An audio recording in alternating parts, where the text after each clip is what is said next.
Ia memegang lentera tembaga di satu tangan dan nyala api biru biasa di tangan lainnya. Ia melirik Han Li dengan dingin sebelum pandangannya tiba-tiba tertuju pada lonceng perak besar yang berdering di atas kepalanya. Tiba-tiba riak perak yang dilepaskannya kebetulan menyelimuti wanita itu. Dan secercah cahaya dingin melintas di matanya yang indah. Tiba-tiba ia mengangkat tangannya dan mendekatkan nyala lentera biru ke mulut kecilnya, lalu meniupnya perlahan. Puci. Nyala lentera sedikit bergetar sebelum menghilang dari tangan wanita itu. Dalam sekejap berikutnya, lonceng perak besar di udara diselimuti oleh bola cahaya biru langit.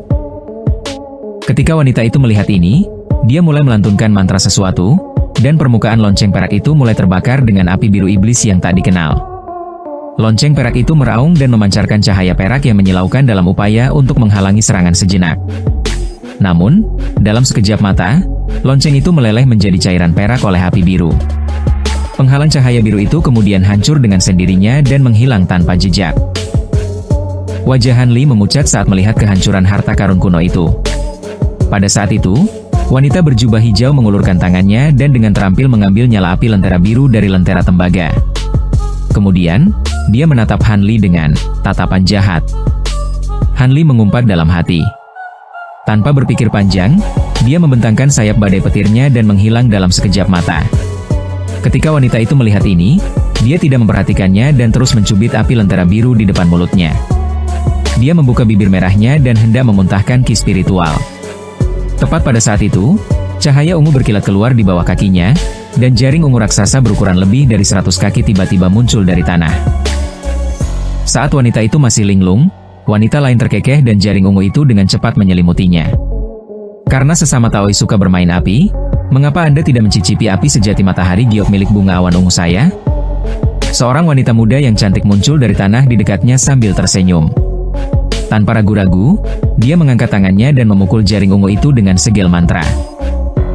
Kobaran api menyembur dari jaring ungu, dan lapisan api biru dan putih yang aneh menutupi seluruh jaring ungu tersebut. Beberapa ular api biru dan putih tiba-tiba muncul di dalam jaring dan dengan ganas menerkam wanita yang mengenakan teratai putih. Api berwarna biru langit seketika melahap bunga teratai putih di dalam jaring. Pada saat itu, Han Li muncul lebih dari 100 kaki jauhnya dari wanita berjubah hijau. Ketika melihat ini, dia memasang ekspresi gembira. Dia segera mengayunkan lengan bajunya ke udara, dan 72 pedang awan bambu biru melesat ke udara dari tubuhnya, diikuti oleh beberapa segel mantra. Pedang-pedang terbang itu mengeluarkan serangkaian raungan naga sebelum menyatu di tengah, berubah menjadi pedang raksasa yang panjangnya sekitar 60 hingga 70 kaki. Dengan sebuah pemikiran dari Han Li, suara guntur meletus dan kilat keemasan yang tebal melesat keluar dari permukaan pedang, berubah menjadi pedang petir. Namun, Han Li tidak akan menyerah begitu saja. Dia tiba-tiba menarik napas dalam-dalam dan menyemburkan seberkas api es surgawi, menghantam pedang besar itu. Selain kilatan petir yang menakjubkan, lapisan api biru samar segera muncul di permukaan pedang raksasa itu. Kilatan dingin melintas di mata Han Li saat dia menunjuk pedang itu. Pedang besar itu bergetar dan melesat ke arah teratai putih di jaring ungu sebagai seberkas cahaya biru. Pada saat itu, wanita berjubah hijau itu akhirnya tersadar. Dalam kemarahannya yang meluap, dia tiba-tiba mengangkat nyala lentera biru itu di atas kepalanya. Begitu nyala lentera biru itu meninggalkan tangan wanita itu, ia memancarkan cahaya biru yang menyilaukan. Kemudian, benda itu mulai berputar di atas kepalanya. Setelah itu terjadilah pemandangan yang menakjubkan. Api berwarna biru dan putih yang mengelilingi bunga teratai putih itu seketika berubah menjadi untayan api yang berkobar seperti sungai yang mengalir ke laut. Dalam sekejap mata, api sejati jade matahari milik api puncak ungu telah sepenuhnya terserap. Nyala lentera masih melayang tenang di udara, tetapi cahaya biru di atasnya menjadi semakin menyilaukan. Wanita berjubah hijau itu dengan tenang menunjuk ke arah nyala lentera, menyebabkan nyala api itu bergelombang sebelum terbang menuju ke arah Silvermoon. Ekspresi Silvermoon berubah drastis dan dia menunjuk ke jaring ungu tanpa berpikir panjang. Jaring ungu itu langsung bersinar terang dan benang-benang yang tersusun rapat muncul di depannya. Pada saat yang sama, dia mengayunkan tangannya dan memanggil keranjang bunga kuno. Pada saat itu, pedang biru raksasa itu melayang di atas wanita tersebut dengan suara gemuruh. Di bawah perintah segel mantra, pedang itu turun dari langit. Silvermoon tentu saja sangat ahli. Begitu dia mengubah keranjang bunga menjadi bola ki putih untuk melindungi dirinya, dia membentuk gerakan mantra dengan tangannya, dan cahaya ungu yang menyelimuti teratai putih milik wanita hijau itu tiba-tiba membuka mulut dengan lebar di udara. Dan pedang besar itu diselimuti lengkungan kilat emas dan api biru saat menebas ke arah teratai putih di bawahnya. Ekspresi wanita berjubah hijau itu sedikit berubah saat melihat kekuatan luar biasa dari pedang raksasa itu, dan ekspresi serius muncul di wajahnya untuk pertama kalinya. Setelah ragu sejenak, dia tidak lagi punya waktu untuk menyerang Silvermoon. Sebaliknya, dia tiba-tiba mengalirkan kekuatan spiritualnya melalui kakinya dan menuangkannya ke dalam teratai putih. Seketika, kelopak teratai membengkak beberapa kali lipat, dan lapisan proyeksi teratai memanjang ke atas secara bersamaan, membentuk penghalang cahaya yang sangat tebal. Pada saat itu, dia menunjuk ke arah nyala api dan api itu langsung kembali ke kepala wanita itu. Kemudian dia mengangkat lentera tembaga di tangannya dan melambaikannya. Setelah serangkaian bayangan biru, dua bunga api berukuran sama mulai muncul berdampingan di atas wanita itu, lalu langsung menyatu kembali dan membentuk bola api biru seukuran kepala. Pada saat itu, pedang besar itu akhirnya tiba di penghalang cahaya yang dibentuk oleh kelopak bunga teratai. Dan serangkaian dentuman dahsyat terdengar. Guntur dan ledakan terdengar bersamaan, dan cahaya putih, kilat keemasan, api biru, dan beberapa jenis cahaya lainnya saling berjalin. Meskipun kelopak bunga teratai putih sangat menakjubkan, petir penakluk iblis ilahi dan api es surgawi bahkan lebih menakjubkan lagi. Kelopak teratai mungkin mampu menahan salah satu serangan, tetapi dengan kekuatan gabungan dari 72 pedang kawanan awan bambu dan dengan dua serangan tersebut, proyeksi teratai hanya mampu menahan serangan itu untuk sesaat sebelum hancur menjadi cahaya bintang. Pedang besar itu menghantam tanpa perlawanan, tetapi pada saat itu, bola api biru perlahan mendekat. Dan kilatan cahaya dingin menerobos mata Han Li. Meskipun ia agak takut dengan kobaran api biru itu, ia tetap ingin menguji kekuatan api es surgawi dibandingkan dengan lentera tersebut. Lebih kuat mana? Pedang besar itu segera mengikuti tanpa ragu-ragu. Kali ini, benturan itu benar-benar sunyi. Terlepas dari apakah itu kilatan petir keemasan yang samar atau api es surgawi yang sangat dingin, semuanya langsung dilalap oleh nyala lentera biru, diikuti oleh pedang besar itu. Pedang awan bambu adalah harta sihir terikat hidup milik Han Li, jadi wajar jika pedang-pedang itu sangat sensitif. Saat api biru sepenuhnya menyelimuti pedang besar itu, jantungnya bergetar dan panas yang sangat tidak nyaman tiba-tiba muncul dari hatinya. Tak lama kemudian, suhu seluruh tubuhnya meningkat dengan cepat, dan bahkan darahnya terasa seperti mendidih. Han Li sangat terkejut, dan dia buru-buru membuat gerakan mantra dengan tangannya sebelum menunjuk ke pedang besar itu. Pedang raksasa itu berdengung dan cahaya biru menyala liar, berubah menjadi beberapa puluh pedang biru kecil yang tersebar ke segala arah. Awalnya Han Li mengira dia akan mampu lolos dari kobaran api aneh itu, tetapi ketika dia melihat lebih dekat, ekspresinya berubah drastis. Pedang-pedang terbang itu kembali dilalap oleh api biru. Ekspresi Han Li berubah-ubah saat ia merasakan ketidaknyamanan di tubuhnya yang semakin memburuk. Seluruh tubuhnya mulai berkeringat deras. Ia menggertakkan giginya karena ngeri dan dengan cepat membentuk segel tangan dengan jari-jarinya. Indra spiritualnya terpecah dan mengendalikan puluhan pedang terbang, yang melayang ke langit dan berputar liar dalam upaya untuk melarikan diri dari kobaran api pedang. Setelah menyaksikan sendiri lonceng perak kuno itu meleleh menjadi cairan perak, dia tidak berani membiarkan harta sihirnya sendiri dihancurkan. Jika memang demikian, kepekaan spiritualnya akan sangat terganggu. Pada saat itu, kelopak bunga teratai putih yang telah hancur muncul kembali dari piring teratai di bawah kaki wanita berjubah hijau, dan sekali lagi melindunginya. Wanita itu dengan dingin menyaksikan pedang terbang Han Li diselimuti oleh api lentera dan kemudian melayang di udara dalam keadaan yang menyedihkan. Kemudian sebuah seringai senyuman muncul di wajahnya. Dia tidak terburu-buru untuk bergerak. Dia menunggu harta sihir lawannya hancur dan kultivasinya rusak parah. Namun, sesaat kemudian, seringai di wajah wanita itu membeku dan kejutan muncul di matanya. Lentera tembaga di tangannya bukanlah harta karun kuno biasa. Sejujurnya, lentera itu bahkan bukan miliknya. Sebaliknya, itu adalah salah satu dari dua harta pusaka besar milik Lembah Moulan. Alasan mengapa dia mampu menyimpan harta karun ini bukan hanya karena kultivasinya yang mendalam, tetapi juga karena dia adalah pendekar sihir wanita nomor 1 dari suku Moulan. Yang terpenting, dia memiliki status tinggi yang mirip dengan Santo Langit tak berujung dari suku Melayang, dan dia sangat dihormati oleh pendekar sihir tingkat tinggi lainnya. Bahkan ketiga tetua suci agung dari suku Ras pun harus memperlakukannya dengan hormat dan tidak berani meremehkannya sedikit pun. Sejak harta karun kuno ini menjadi miliknya, karena beberapa alasan khusus dan keterbatasan lentera itu sendiri, dia belum bisa menggunakannya berkali-kali dan tidak akan dengan mudah menggunakannya. Setelah masa penggunaan berakhir, maka harta karun tersebut harus segera diambil kembali dan diserahkan kepada pemilik berikutnya. Dari sini, dapat dilihat betapa pentingnya harta karun ini bagi bangsa Moulan. Namun, kegunaan terpenting dari Lentera Tembaga bukanlah untuk bersaing dengan yang lain, melainkan untuk melayani tujuan khusus yang sangat penting bagi semua penduduk Moulan. Tentu saja, menggunakan harta karun ini untuk berperang seharusnya selalu berhasil.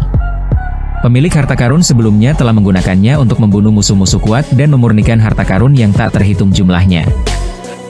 Terlepas dari apakah itu harta karun kuno atau harta karun magis, selama diselimuti oleh api biru, mereka pasti tidak akan mampu menahannya. Adapun harta karun yang terbuat dari kayu, tentu saja akan hangus terbakar dan lenyap dalam sekejap mata. Namun, pedang terbang berelemen kayu milik Han Li jelas merupakan seperangkat harta magis. Pedang-pedang itu telah diselimuti api begitu lama, tapi tidak menunjukkan tanda-tanda sedikit pun berubah menjadi abu. Hal ini menyebabkan wanita itu terkejut untuk waktu yang lama. Saat wanita itu masih terkejut, cahaya ungu menyambar di atas kepalanya, dan awan ungu muncul tanpa peringatan apapun. Kultivator Le tersadar dari keterkejutannya dan melihat bahwa Silvermoon telah memanfaatkan kesempatan ini untuk mengaktifkan pembatasan api puncak ungu, dan menutup celah tersebut sekali lagi. Lalu dia memutar pinggangnya dan membuka bibir merahnya, menyemburkan kabut harum berwarna merah muda yang langsung menyelimuti bunga teratai putih. Wanita berjubah hijau itu mendengus dingin dan menatap lentera tembaga di tangannya. Setelah ragu sejenak, dia memutuskan untuk tidak menggunakannya lagi. Sebaliknya, dia mengangkat tangan satunya, dan sebuah liontin gio kuning pucat muncul di tangannya.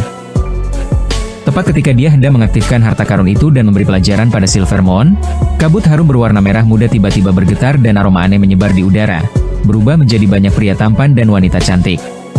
Mereka semua berpelukan dengan sangat berani dan mesra, menyebabkan wanita itu terkejut sebelum wajahnya memerah. "Iblis, kau sedang mencari kematian." Ekspresi wanita itu segera berubah pucat pasi. Dan cahaya kuning memancar dari liontin giok di tangannya, kemudian kabut kuning menyapu keluar, meniup kabut merah muda. Namun, saat ini Silvermoon tidak terlihat dimanapun. Kultivator Le tertawa dingin dan hendak menggunakan indera spiritualnya untuk menemukannya ketika tiba-tiba ia teringat sesuatu. Ekspresinya berubah dan ia buru-buru menoleh ke arah Han Li.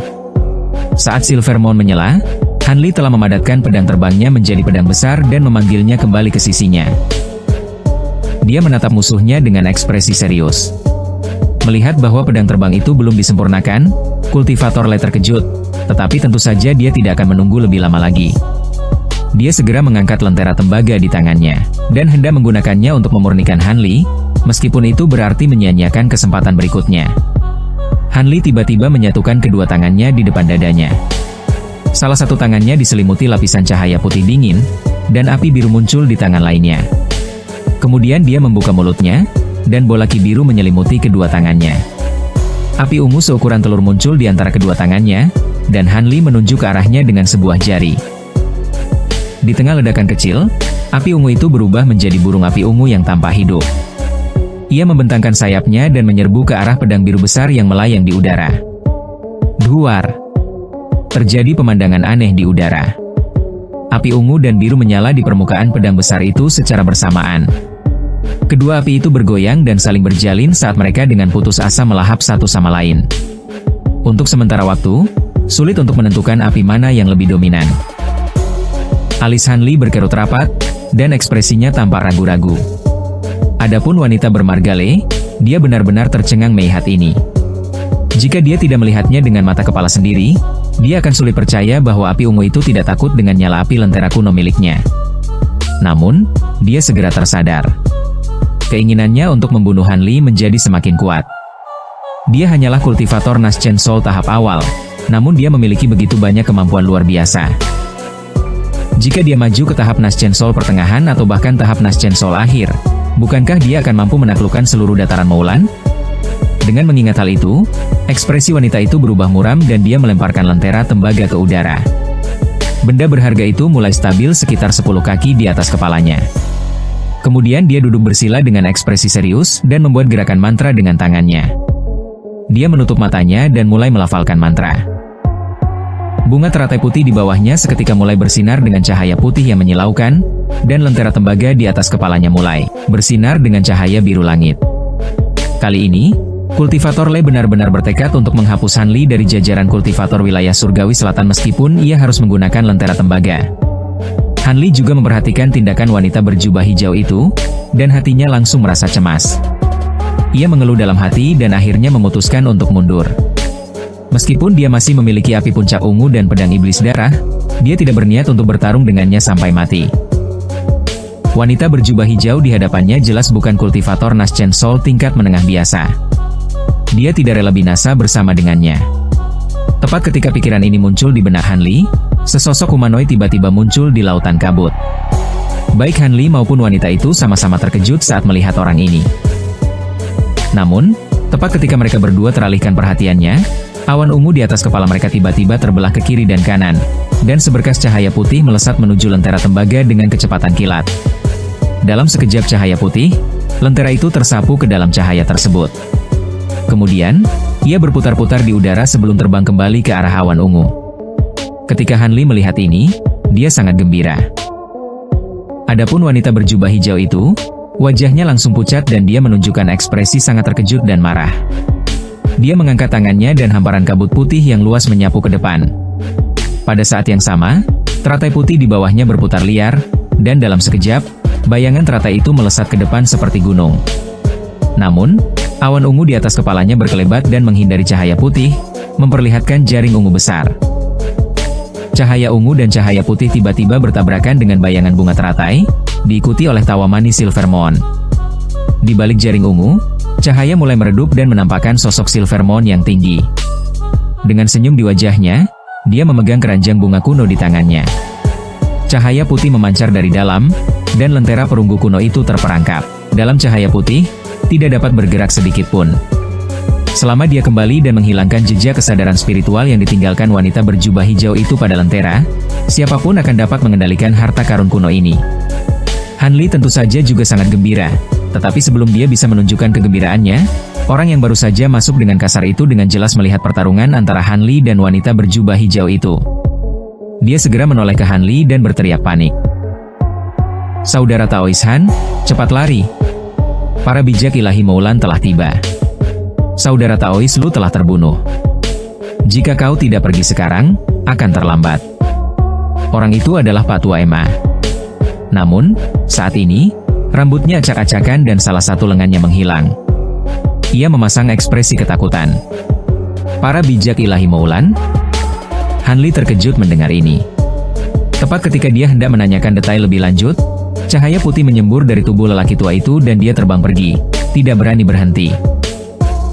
Namun, tepat pada saat itu, terdengar suara laki-laki yang samar. "Sudah terlambat. Aku sudah menemukan tempat ini. Kau baru saja menyerahkan salah satu lenganmu, sehingga kau bisa lolos dari malapetaka ini. Mari kita lihat teknik rahasia apa lagi yang kau miliki. Jangan bilang kau juga telah menyempurnakan lenganmu yang lain menjadi boneka pengganti.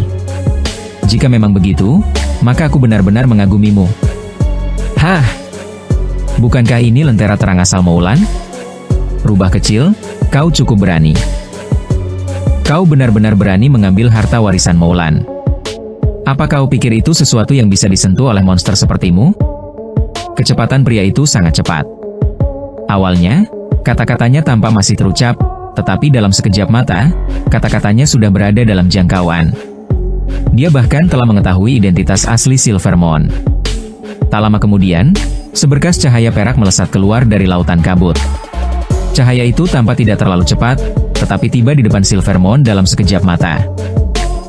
Wajah Silvermoon memucat dan dia buru-buru melambaikan tangannya, memunculkan jaring ungu besar di depannya.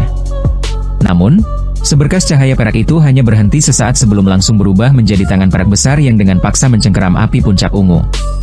Pada saat yang sama, dari jarak lebih dari 100 kaki, tangan perak itu mengepalkan 5 jarinya dan memukul ringan ke arah Silvermoon. Garis cahaya kuning Silvermoon dihantam oleh bola cahaya perak yang muncul entah dari mana, dan dia mengeluarkan jeritan menyedihkan sebelum jatuh ke tanah. Namun, dia sangat cerdas. Dia mengertakkan giginya dan dengan paksa menahan rasa sakit sebelum melemparkan harta karun kuno di tangannya ke arah Han Li sebagai seberkas ki putih. "Kau sedang mencari kematian." suara pria berambut perak itu mengandung sedikit kemarahan. Cahaya berkilat dan tangan perak itu terbelah menjadi dua. Akibatnya, salah satu tangan menyapu ke arah keranjang bunga kuno dan langsung meraihnya. Tangan lainnya dengan ganas mencengkeram Silvermon yang jatuh seolah ingin menghancurkannya berkeping-keping. Gerakan mereka secepat kilat. Silvermon menjadi pucat pasi karena ketakutan dan buru-buru mencoba menggunakan kekuatan spiritualnya untuk melarikan diri. Namun, cahaya perak memancar dari tubuhnya, dan dia tidak mampu mengerahkan kekuatan sihir apapun. Pada saat yang sama ketika serangan lawannya melukainya dengan parah, sebuah pembatasan sederhana telah ditempatkan pada tubuhnya. Meskipun mudah untuk melanggar batasan tersebut, dia tidak punya waktu untuk melakukannya. Silvermon merasakan hawa dingin menjalar di punggungnya saat melihat tangan perak raksasa itu akan turun menimpanya seperti sebuah gunung kecil. Dia memejamkan mata dan menunggu kematian. Tepat pada saat itu, suara gemuruh terdengar dari belakangnya. Sebuah lengan muncul dari belakangnya dan meraih pinggangnya. "Ayo pergi." Suara dingin Hanli tiba-tiba terdengar, diikuti oleh dentuman keras. Silvermon dan Hanli menghilang bersamaan. Jarum perak itu meleset hanya sehelai rambut. Seketika itu juga, Hanli memegang pinggang Silvermon dengan satu tangan dan pedang biru dan ungu yang besar di tangan lainnya. Dia muncul di tepi kabut tebal beberapa ratus kaki jauhnya dengan ekspresi muram. "Hah!" Teknik gerakan petir. Teriakan kaget terdengar dari tangan perak raksasa itu sebelum tangan lainnya melesat mundur dalam sekejap mata. Kedua tangan itu bertabrakan, memancarkan cahaya perak yang menyilaukan.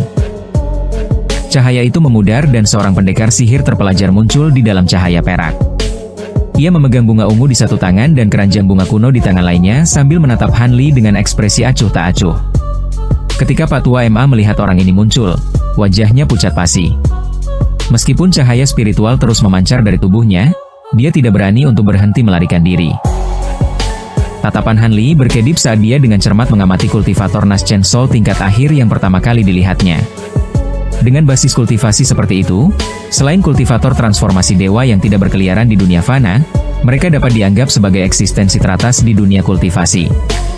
Pendekar sihir parubaya itu mengamati sekelilingnya dan pandangannya tertuju pada kultivator Le sejenak. Kemudian dia mengangkat tangannya dan melemparkan keranjang bunga kuno beserta lentera tembaga kepadanya. "Terima kasih banyak atas bantuan bijak Suci Song. Namun, bagaimana Anda bisa datang, Saudara Song?" Wanita berjubah hijau itu terkejut sekaligus senang ketika teringat lentera perunggu kuno itu. Terlepas dari betapa dingin dan angkuhnya dia tidak berani menunjukkan sedikitpun rasa tidak hormat di hadapan salah satu dari 3 bijak ilahi agung dari rasnya. Sang sarjana dengan tenang berkata, "Bukan apa-apa. Aku hanya mendengar bahwa orang-orang dari Selatan Surgawi telah mengirim sekelompok kultivator untuk memperkuat formasi besar. Adapun Tuan Surgawi Anda, beliau tewas dengan cara yang aneh. Karena itu, aku agak khawatir dan datang untuk melihatnya. Akan lebih baik jika kita bisa memberikan penjelasan yang masuk akal kepada mereka dari Kekaisaran Jin Agung. Saat ini, kita tidak bisa membiarkan para kultivator ini sendirian. Namun, karena mereka memiliki seorang rekan yang menguasai gerakan petir, akan sulit bagi Sagele untuk menghadapi mereka." Tak lama kemudian, dia menoleh ke Hanli dan bertanya dengan acuh tak acuh, "Rubah kecil ini milikmu. Dia cukup berani untuk mencuri harta warisan Moulan. Karena kau adalah tuannya, kalian mungkin akan mati bersama." Pupil mata Hanli menyempit dan dia menarik napas dalam-dalam sebelum menjawab dengan dingin, "Kau cukup sombong. Bahkan jika aku tidak mengambil lentera tembaga itu, apakah kau akan membiarkanku pergi? Aku tidak tahu apakah kau memiliki kemampuan untuk membunuhku." Ketika sang sarjana mendengar ini, pandangannya menyapu pedang besar Hanli. Saat melihat pemandangan aneh berupa kobaran api biru dan ungu yang berdampingan, secercah kejutan terlintas di matanya. "Hehe. Sudah bertahun-tahun aku tidak melihat kultivator yang berani berbicara seperti ini di depanku. Sagele, aku serahkan kultivator yang hanya memiliki satu lengan ini padamu. Aku akan mengurus teman muda yang menguasai teknik gerakan petir ini. Aku ingin tahu berapa lama dia bisa bertahan." Ekspresi kejam muncul di wajah cendekiawan itu, tetapi dia tampaknya tidak menggunakan harta sihir apapun. Tubuhnya kabur dan cahaya perak menyambar dari kiri dan kanannya, memperlihatkan 2 orang yang identik dengan cendekiawan itu. Mereka mengenakan pakaian yang sama dan memiliki ekspresi yang sama. Ketiganya memandang Han Li seolah-olah dia adalah orang mati. Han Li menarik napas tajam dan mengarahkan indera spiritualnya ke arah mereka, tetapi dia tidak dapat membedakan antara kedua klon tersebut dengan tubuh aslinya. Terlepas dari tingkat kultivasi atau aura mereka, keduanya benar-benar identik satu sama lainnya. Meskipun terkejut, Han Li menepuk bahu Silvermoon dan dengan cepat membisikkan sesuatu. Silvermoon mengangguk patuh dan melepaskan pembatasan di tubuhnya, memperlihatkan rubah kecil itu dalam kilatan cahaya putih. Dengan desiran, ia dengan patuh menyelinap ke dalam lengan baju Han Li. Pada saat itu, ketiga cendekiawan tersebut mengibaskan lengan baju mereka dan perlahan melayang menuju Han Li. Gerakan mereka jelas lambat dan tidak terburu-buru, tetapi hanya dalam 2 atau 3 langkah, mereka sudah berjarak lebih dari 100 kaki dari Han Li. Ekspresi Han Li berubah drastis, dan dia mengepakkan sayap peraknya tanpa ragu-ragu sebelum menghilang dari pandangan. Kau ingin lari? Mau lari kemana? Sang sarjana terkekeh. Tak lama kemudian, cahaya perak menyambar dari orang-orang di sekitarnya dan mereka dengan tenang mengejarnya. 2 langkah kemudian, mereka pun menghilang. Ketika lelaki tua itu melihat ini, dia tiba-tiba melompat ke udara dengan kecepatan yang menakjubkan dan tanpa berkata-kata terbang ke arah berlawanan sebagai seberkas cahaya putih. Ketika kultivator Le melihat ini, dia mencibir dan membuat gerakan mantra dengan tangannya sebelum mengejarnya seperti embusan angin. Dengan sang bijak ilahi mengejar Han Li, dia tidak perlu khawatir. Terlebih lagi, kultivator dari selatan surgawi ini tidak mengetahui teknik gerakan petir apapun, jadi dia pasti tidak akan bisa lolos dari cengkeramannya.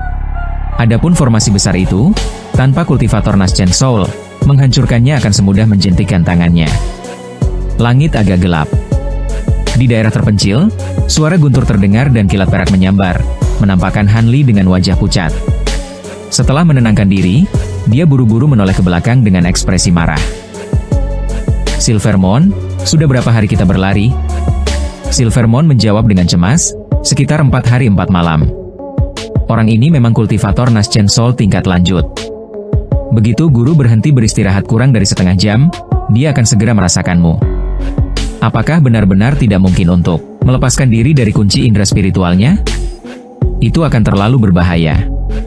Meskipun kau memiliki susu roh 1000 tahun untuk mendukung kekuatan sihirmu, kau tidak memiliki cukup petir penakluk iblis ilahi di tubuhmu.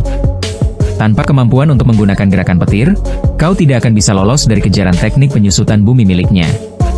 Kemampuan mendalam ini sama sekali tidak kalah dengan teleportasi. Dalam aspek tertentu, bahkan lebih baik. Jika bukan karena kecerdasan guru dan kita tidak pernah melawannya secara langsung, begitu kita tertangkap, bahkan jika kau menggunakan gerakan petir, akan sulit untuk melarikan diri.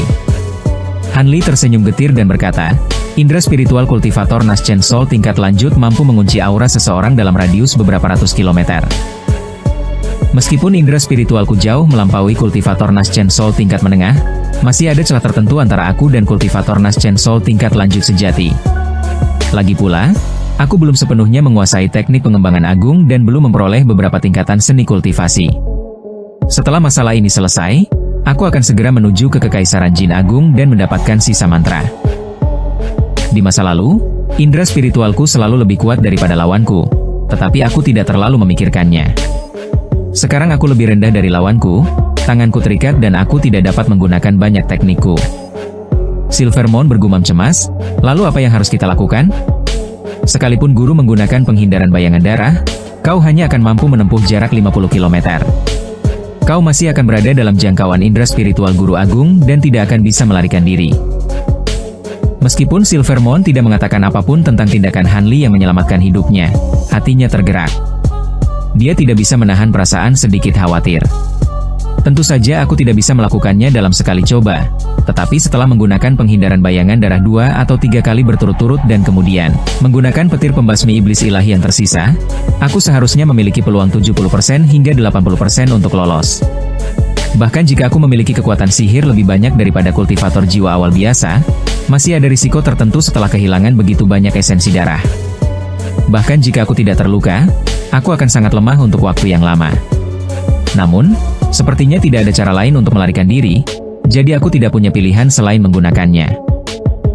Pada saat ini, Han Li tampaknya telah mempertimbangkan masalah ini, dan sedikit ejekan diri muncul di wajahnya. Tuan, Anda, Silvermoon sepertinya ingin mengatakan sesuatu yang lain. Ekspresi Hanli tiba-tiba berubah, dan dia mengangkat kepalanya untuk melihat langit yang mengantuk di belakangnya.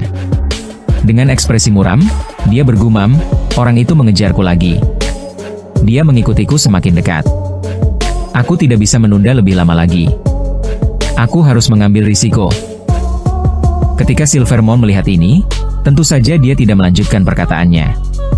Tak lama kemudian, Hanli menarik napas dalam-dalam dan dengan cepat menggerakkan ke-10 jarinya, membentuk serangkaian segel tangan yang aneh.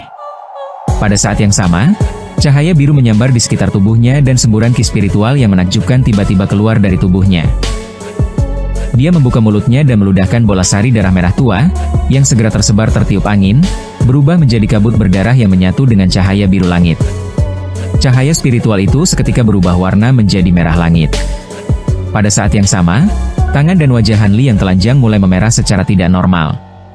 Dalam sekejap mata, keduanya menjadi semerah darah, dan banyak sekali untayan darah yang akan menyembur keluar dari kulitnya. Itu adalah pemandangan yang sangat menakutkan. Namun, Hanli tampaknya sama sekali tidak menyadari hal ini karena ia mulai membentuk segel tangan dengan lebih cepat. 2 tegukan sari darah lagi dimuntahkan, dan Hanli sepenuhnya diselimuti kabut darah, membuat sosoknya menjadi tidak jelas. Pada saat itu, cahaya berkilat di kejauhan, dan 3 bola cahaya perak perlahan terbang melintas. Siluet di dalamnya tak lain adalah sang bijak Suci Zhong dan 2 inkarnasinya. Ketiganya terbang menuju Hanli dengan kecepatan yang tidak terburu-buru, tetapi kecepatan mereka sangat mencengangkan. Dalam sekejap mata, mereka menempuh jarak beberapa ribu kaki, memungkinkan mereka untuk melihat Hanli dengan mata telanjang. "Hah!" Salah satu dari mereka memasang ekspresi aneh dan mengerutkan kening. Kabut biru darah di kejauhan meledak, memperlihatkan bola cahaya merah menyala yang menyilaukan. Hanli berdiri tegak dan melirik dingin ke arah bijak Ilahi Moulan. Dengan suara gemuruh, dia membentangkan sayap badai petirnya. Dalam sekejap berikutnya, ruang di sekitarnya melengkung, dan tubuh Hanli menjadi buram, menghilang dari pandangan. Jeritan melengking langsung terdengar dari kejauhan dan segera menghilang, seolah-olah berasal dari dekat. Ekspresi terkejut muncul di wajah ketiga cendekiawan itu secara bersamaan. Setelah saling pandang, ketiganya tiba-tiba berkumpul di tengah. Dengan kilatan cahaya perak, ketiganya berubah menjadi satu orang. Cendekiawan terakhir itu segera memejamkan matanya dan melepaskan indera spiritualnya ke arah tempat teriakan tajam itu menghilang. Pria terpelajar itu melirik tempat Hanli menghilang dengan sedikit rasa terkejut di wajahnya. Dia berada lebih dari 50 km jauhnya. Teknik pergerakan macam apa ini? Agak mirip dengan teknik pergerakan darah kultivator iblis, tetapi jaraknya benar-benar mencengangkan. Setelah pengejaran selama beberapa hari terakhir, Hanli benar-benar sangat mengejutkannya. Pria ini ternyata mampu terus melarikan diri tanpa henti hingga saat ini. Perlu diketahui bahwa bahkan jika seorang kultivator Naschen Soul tingkat awal biasa memiliki teknik gerakan petir, kekuatan sihir mereka pasti sudah lama habis dan mereka akan menunggu kematian. Tampaknya orang ini memiliki harta surgawi yang dapat memulihkan kekuatan sihir secara instan atau telah menggunakan teknik rahasia yang sangat merusak vitalitasnya. Tampaknya Hanli belum menggunakan kekuatan penuhnya hingga saat ini karena dia belum pernah menunjukkan teknik menghindar yang aneh ini. Namun, itu tidak masalah. Meskipun pria itu sudah berjarak 50 km, ia masih berada dalam kendali indera spiritualnya. Ia hanya perlu meluangkan sedikit lebih banyak waktu. Pria terpelajar itu merenung dengan dingin sejenak sebelum menyipitkan matanya dan memusatkan indera spiritualnya pada Hanli.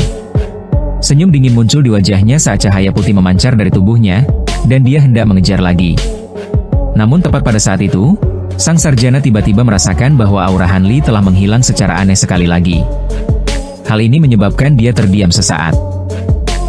Namun, dia segera teringat sesuatu dan buru-buru memperluas jangkauan indera spiritualnya hingga 2 kali lipat ukuran aslinya sebelum akhirnya menemukan Hanli. Sebelum pria terpelajar itu sempat mencibir, aura Hanli berkedip dan dia menghilang sekali lagi. Kali ini, sang cendekiawan benar-benar terkejut. Meskipun indera spiritualnya sangat kuat, jangkauannya paling luas hanya lebih dari 200 km. Setelah melampaui jangkauan ini, dia masih bisa merasakan sesuatu, tetapi dia tidak mampu langsung mengunci target pada seseorang. Kecuali jika pihak lain berdiam diri dan menunggu dia mencari mereka dengan indera spiritualnya, yang tentu saja mustahil. Adapun pihak lainnya, dia benar-benar licik. Begitu pria itu menyadari bahwa dia mampu merasakan keberadaannya dengan indera spiritualnya, Pria itu benar-benar menggunakan teknik gerakan aneh itu beberapa kali berturut-turut untuk melepaskan diri dari cengkeramannya.